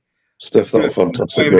Here we go. Here it comes. There you go. So Steph has put together a six-fold for you, just for fun, nothing less. And what Steph's going to be doing this season is, well, he'll tell you himself. Steph, over to you. Talk people through Bet Steph. Right, it's not a bit of fun. It's to save people money. So if you're thinking of putting these ridiculous bets on, then that's up to you guys. But no, these just for a bit of fun. We don't encourage gambling. Gamble only what you can afford to gamble. But this will be my weekly ACCA, and we'll keep track of it to see how much money I lose over the season. So my first one, I can't see because of the Bluebell. Was it the Wigan game? My apologies. I'll get rid of that for you, sir. Go on. Sorry, there we go. Yeah. So on this is all handicap betting. So this is not necessarily who's going to win. It's with the handicap. So as per my Wigan and Lee prediction of Wigan 9-17, I do think it'll be quite close between Wigan and Lee on the handicap. And I think it may be like a 12 points. So I've gone Lee for a win, but on the handicap. So I'm still backing my team on that one. Catalan Dragons, I've gone Catalan minus 10.5. I think they can easily get more than that. I think they're going to put a score there on Hull FC. Hull KR, probably the easiest one at 18.5. Again, I see quite a big score there at Craven Park this weekend. I've also gone for Wakefield plus 10.5. I think that's quite generous from the bookies to give Wakefield that kind of start. I think they're going to be very dangerous in this game. First game back in Super League. So I think they've been very generous with their plus 10.5. Again, with Salford plus 14.5, based on what they did to Saints last season, and with all the good news that's coming out of the Salford camp, I think 14.5 is very generous from the bookies this week. So you may want to have a look at that one. Probably the best handicap of the round. Warrington minus. Sorry, Joel, I don't mean to laugh, but Warrington minus 11.5. Like Joel said, it could be minus 40, and I think Warrington might still win that one on the handicap. But we'll see. You never know. But that's only due to injuries, not nothing else. It's just due to injuries. So that's my 6-team ACCA. The returns on this one are 45-1. So you know what that means, boys. If you bet £1, you're going to lose £1, Steph. The man to ignore, Mr. Sale. Bet £1, lose £1. But hey, who knows? By the end of the season, you might be in profit. We're going to keep a tab on that. And when you join us for the captain's run, Steph is going to have some try scorers for you as part of the captain's run, because there's no odds at the moment. But by the time we get to Thursday, hopefully there will be. So as part of captain's run, he's also going to give you, is it a triple job that you're going to do, Steph? Yeah, so there's 3 players who I'm going to pick as anytime try scorers as well. But obviously, doing it on a Tuesday night, they don't release the odds until later in the week on that one. But we'll do that on a later time. But if you want to keep your money, don't bet on what I've just said. Absolutely not. It's only done for fun. But that's what Steph's going to be doing this season, keeping us entertained with that. What's Joel going to do? We've got Reggie's Nixon Report now. We've got Steph Bet. What's Joel going to come up with? Hey, answers on a postcard, please. What should Joel get involved with this year? He needs his own little part of the show, bless him. And I'm sure we will get him one before season ends. Look, ladies and gentlemen, Super League's back Thursday night, 8 o'clock, Battle of the Borough. Yes, if you remember, 6 again or Team Talk, get into the match, watch along on the group chat. It's going to be absolutely brilliant. It really is going to be good fun on there. We've got the captain's run on Thursday. In the Sheds, he's back throughout the weekend. We've got the Final Whistle podcast that will be recorded at 8 p.m. on Sunday night, and that will go out as a podcast Monday morning. We've also got... Fourth has got an idea for Joel. Fabulous. We're running out of time.